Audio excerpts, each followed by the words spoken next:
Assalamualaikum warahmatullahi wabarakatuh. Perkenalkan, nama saya Ripa Sumarlina dari Prodi PGSD 4B. Di video kali ini saya akan menjelaskan tentang kewajiban mencari ilmu, mengembangkan dan mengamalkannya. Yang pertama, perintah menuntut ilmu. Al-Quran tidak secara langsung mengutarakan tentang kewajiban mencari ilmu atau mengembangkan ilmu pengetahuan. Namun, ayat tersebut tersirat dalam beberapa ayat yang mengisyaratkan tentang hal itu. Berdasarkan surat Al-Mujadilah ayat 11 dijelaskan bahwa menuntut ilmu adalah merupakan perintah langsung dari Allah, karena orang yang menuntut ilmu akan diangkat derajatnya oleh Allah beberapa derajat. Sedangkan surat At-Taubah ayat 122 menjelaskan bahwa diwajibkan untuk menuntut ilmu agama dan kedudukan orang yang menuntut ilmu harus mampu menjadi pengingat bagi orang yang tidak mengetahui masalah agama serta mampu menjaga diri dari hal-hal yang bisa menjerumuskan ke dalam lembah kenistaan. Sementara Nabi Shallallahu Alaihi Wasallam menegaskan dalam hadis yang terkenal sebagai berikut. Dari Anas bin Malik, ia berkata, Rasulullah Shallallahu Alaihi Wasallam bersabda, menuntut ilmu adalah kewajiban bagi setiap muslim, dan orang yang meletakkan ilmu bukan pada ahlinya seperti orang yang mengalungkan mutiara, intan, dan emas ke leher babi.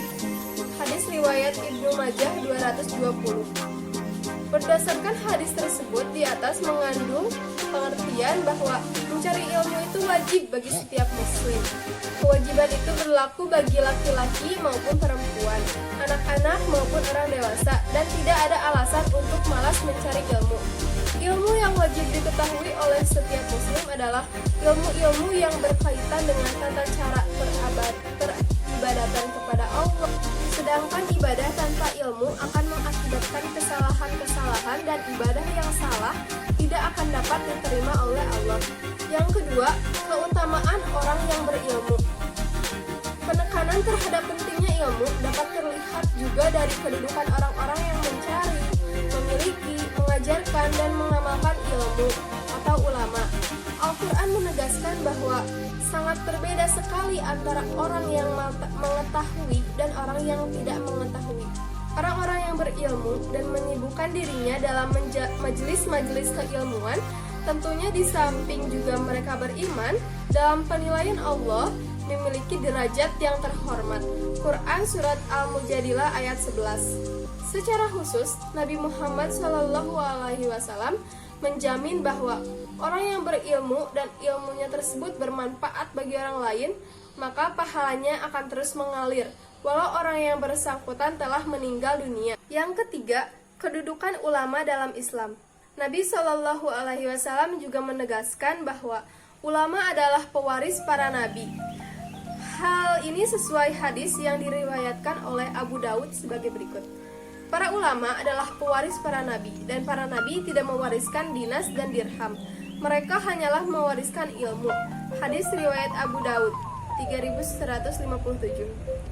Berdasarkan hadis di atas bahwa ulama adalah ahli waris nabi, karena itu ulama mempunyai tugas sesuai dengan apa yang dikerjakan nabi. Ghafur 2007. Tugas-tugas tersebut diantaranya menyampaikan ajaran kitab suci itu secara baik dan bijaksana dengan tidak mengenal takut dan siap menanggung resiko.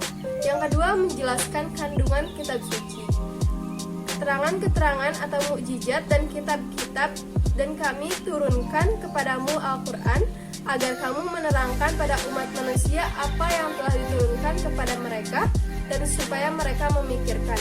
Quran Surat An-Nahl ayat 44. Yang ketiga, membawa kabar gembira, memberi peringatan, mengajak kepada Allah dan memberi cahaya. Yang keempat, memberi putusan atas problem yang terjadi di masyarakat. Selain masalah ketinggian derajat para ulama, Al-Quran juga menyebutkan dari sisi mentalitas dan karakteristik bahwa para ulama adalah orang-orang yang takut kepada Allah, sebagaimana disebutkan di dalam salah satu ayat. Ayat tersebut Dan demikian pula di antara manusia, binatang-binatang melata, dan binatang-binatang ternak, ada yang bermacam-macam warnanya dan jenisnya. Sungguhnya, yang takut kepada Allah di antara hamba-hambanya hanyalah ulama. Quran Surat Fatir ayat 28.